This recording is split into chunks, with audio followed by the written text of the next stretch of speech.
There's been controversy and criticism of remarks by the UKIP leader Nigel Farage, who suggested last night and this morning, and I quote, that free movement of people means free movement of Kalashnikovs. Now, one Conservative MP, Peter Bottomley, has already put down a motion criticising those comments as inappropriate.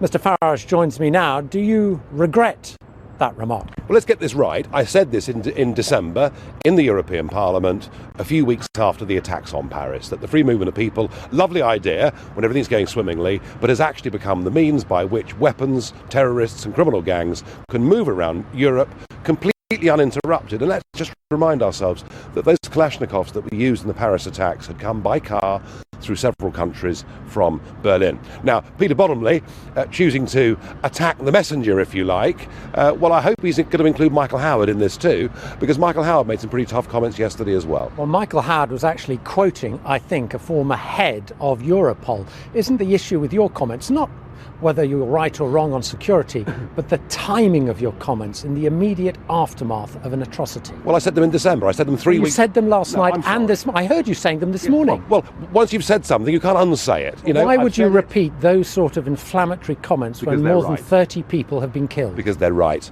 And don't think for one moment that it's just the Brexit side talking about this issue with reference to the referendum. We've had European leader after European leader in the last 24 hours saying this proves the need for European solidarity and for more integration. Name me one other British politician from another party who has made any sort of comment like the one you have. Well, Michael Howard. No, he didn't. He was quoting the former head of Europol. Well, they were not his comments. I could have gone further. You're right. I should have quoted actually the boss of Europol, who said 2 weeks ago that he now believes there are up to 5,000 jihadi terrorists who've come into Europe posing as migrants. I could have said that, and that would have been a lot tougher.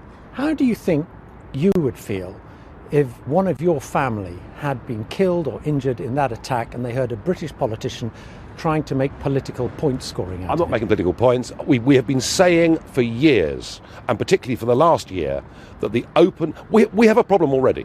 You know, when we had the atrocity in London 11 years ago, the people that committed it, you know, had actually themselves been born in this country. So we have a problem with jihadi terrorism already in our communities. The point that I'm making is that to open up the door to unlimited numbers of people, as Angela Merkel did last year, has brought thousands more potential terrorists into Europe. And because of the Schengen zone, they can, with bombs or guns, freely travel around the whole of Europe. And I think the EU needs a serious reassessment of that. No one is saying there can't be an argument about security.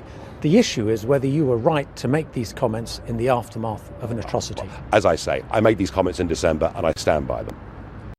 How will the Schengen arrangement and question marks about Schengen have any impact here? Because, as you know, we're not in Schengen.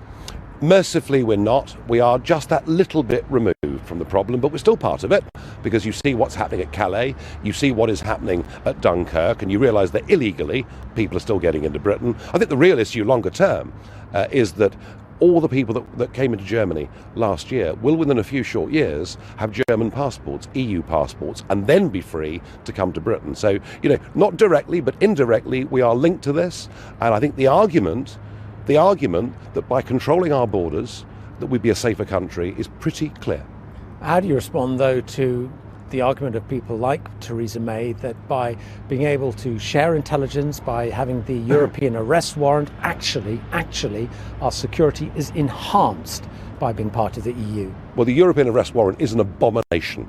The idea that a British citizen can be plucked from this country with no prima facie evidence and put in a Greek jail and left there for 18 months without facing a charge is against everything Britain's ever stood for since Magna Carta. Now, should countries share information to fight international terrorism? Yes. The country that we share information with most closely is the United States of America, but nobody is proposing we have to become the 51st state to make that work.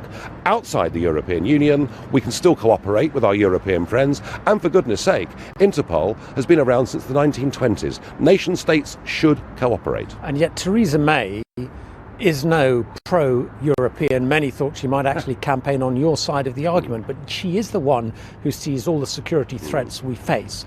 And she is clear in her own mind the key argument for remaining in the EU, in her view, is security.